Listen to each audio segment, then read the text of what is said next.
Buenas tardes, mi nombre es Abigail García García, alumna de la carrera de Ingeniería Mecánica. El día de hoy voy a hablar sobre trayectoria y línea de corriente, así como de flujo permanente y uniforme, pertenecientes a la materia de mecánica de fluidos. Bueno, en mecánica de fluidos nos dice que para analizar un problema nos resulta de manera más sencilla tener una representación visual de un campo de flujo. Esta representación la podemos obtener mediante las trayectorias, las líneas de trazar y las líneas de corriente. Bueno, para entender un poco mejor el tema vamos a definir unos conceptos básicos. Para empezar, ¿qué es una senda? Es la trayectoria que sigue una partícula individual durante un periodo de tiempo. Esta nos indica la dirección y la velocidad de la partícula en instantes de tiempo. Bueno, como ya lo he mencionado, la representación de los fluidos en movimiento. Necesitamos tener una visualización del campo. Sus representaciones son la forma de describir un fluido en movimiento. El campo de flujo es una visualización del flujo de interés, donde se refiere a la cantidad que se define como en función a la posición y el tiempo de una región determinada. ¿Qué es una línea de corriente? Es una línea que se dibuja tangente al vector velocidad a cada uno de los puntos en un campo de flujo. La línea de trayectoria es la curva marcada por el recorrido de una partícula de fluido determinada a medida que se mueve a través del campo de flujo. También cada partícula del fluido viaja a lo largo de su propia línea de trayectoria. Como podemos ver aquí en la imagen, nos da la clara idea de cuál es la línea de corriente y cuál es la trayectoria de la partícula. ¿Qué es un tubo de corriente? Es el tubo formado por todas las líneas de corriente que pasan a través de una pequeña curva cerrada.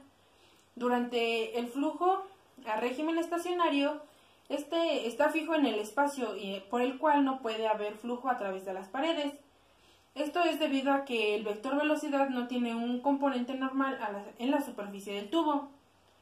De acuerdo a lo que habíamos visto de qué es una línea de corriente, queda claro que no existe paso del flujo a través de la superficie lateral del tubo de corriente. El tubo de corriente se puede comportar también como un conductor de paredes impermeables y tiene un espesor nulo. Aquí en la imagen podemos observar cuál es el tubo de corriente, y dentro del interior observamos que están las líneas de corriente. Cuando el flujo es estacionario, ya sean las líneas de trayectorias, las sendas y las líneas de corriente coinciden en un mismo punto. Vamos a ver algunos tipos de flujo. Para empezar, el flujo ideal. Se considera como flujo ideal aquel flujo incompresible y que carece de fricción. Un fluido real. En este actúan los efectos de la viscosidad y se introducen dentro del problema. Con esto, como consecuencia se desarrollan esfuerzos cortantes entre las partículas cuando éstas se mueven a distintas velocidades. El flujo estacionario. Este ocurre cuando sus propiedades en el flujo no cambian con respecto al tiempo. El flujo no estacionario. Es el contrario del flujo estacionario. En las propiedades del flujo cambian con respecto al tiempo. El flujo uniforme y variado. Es el flujo en canales abiertos y se considera que es uniforme solamente si las características del flujo son las mismas en cada sección del canal.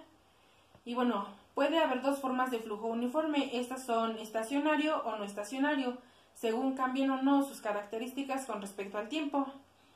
El flujo uniforme estacionario es un tipo de flujo fundamental que se considera en la hidráulica de canales abiertos. Las características del flujo es que no cambian durante un intervalo de tiempo.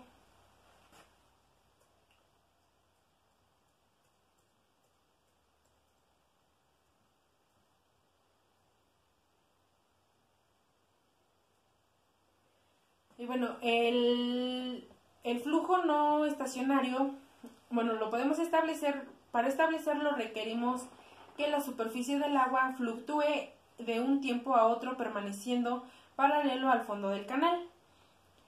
Y bueno, por el contrario al flujo uniforme está el flujo variado. Este es variado si las características del flujo cambian a lo largo del canal, y al igual que el uniforme lo podemos encontrar de forma estacionaria y no estacionaria, aunque es menos regular encontrarlo el flujo estacionario.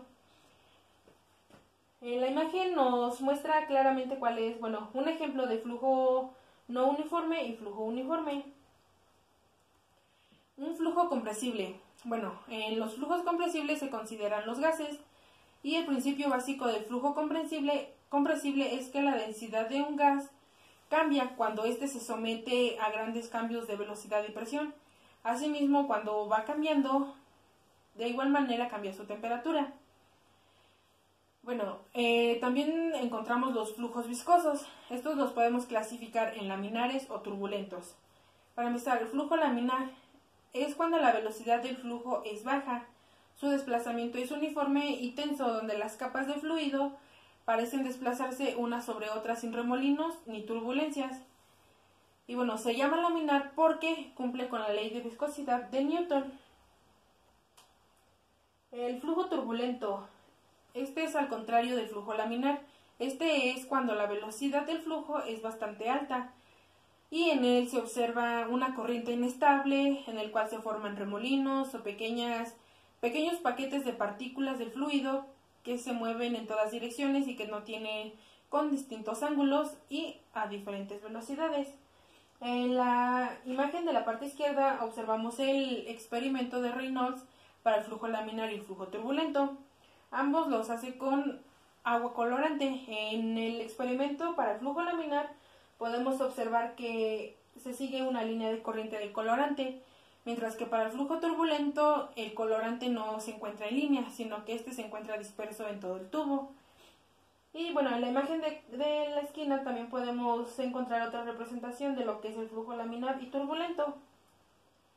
Ahora hablaremos sobre las características de estos mismos flujos. Las características del flujo laminar es que, bueno, en primer lugar, las líneas de las trayectorias son lisas, no existen remolinos, las capas de fluido se deslizan unas con respecto a otras y se cumple con la ley de Newton de la viscosidad. Las características del flujo turbulento. En él las líneas de trayectoria son irregulares, existen remolinos, existe el intercambio de movimiento entre las partículas y obviamente no se cumple con la ley de Newton para la viscosidad. Y bueno, ahora vamos a adentrarnos un poco más a lo que es el flujo permanente y uniforme. Como ya lo había mencionado, el flujo permanente uniforme es un flujo fundamental que se considera así en la hidráulica para canales abiertos. La profundidad del flujo no cambia durante un intervalo de tiempo. Bueno, en caso especial del flujo uniforme y permanente, las líneas de alturas totales, las líneas de altura piezométricas y la solera del canal son todas paralelas. ¿Qué quiere decir esto? Que todas son iguales, todas sus pendientes son iguales. La característica principal del flujo permanente y uniforme en canales abiertos es que la superficie del fluido es paralela a la pendiente del canal. Es decir, que la derivada de y sobre la derivada de x es igual a 0, o bien que la profundidad del canal es constante cuando la pendiente final es igual a la pendiente inicial del canal. Y bueno, bajo esto, lo que acabamos de ver de estas condiciones, podemos obtener las siguientes relaciones, que se denomina la relación de Chess-Manning para la velocidad y el caudal. En la imagen podemos observar la fórmula para la velocidad y para el caudal, donde K es el valor de la constante, donde A es el área de la sección del canal, RH es el radio de la sección, y SO es la pendiente del fondo del canal, y N el coeficiente de Manning. En la tabla podemos encontrar los valores para el coeficiente de Manning. Ahora vamos a ver un ejemplo. El ejemplo nos dice que, dado el campo de velocidades, el campo de velocidades es igual a t sobre x al cuadrado menos 1, que multiplica el vector y, más y por t al cuadrado, que multiplica el vector j, el cual nos pide calcular la ecuación de la línea de corriente que pasa por el punto 1,1 para configurar el tiempo. El inciso B nos pide calcular la ecuación de la trayectoria que sigue la partícula que pasa por 1,1 en el instante de tiempo t igual a 2. Bueno, para calcular la línea de corriente necesitamos saber el campo de velocidades. Y bueno, por lo regular el campo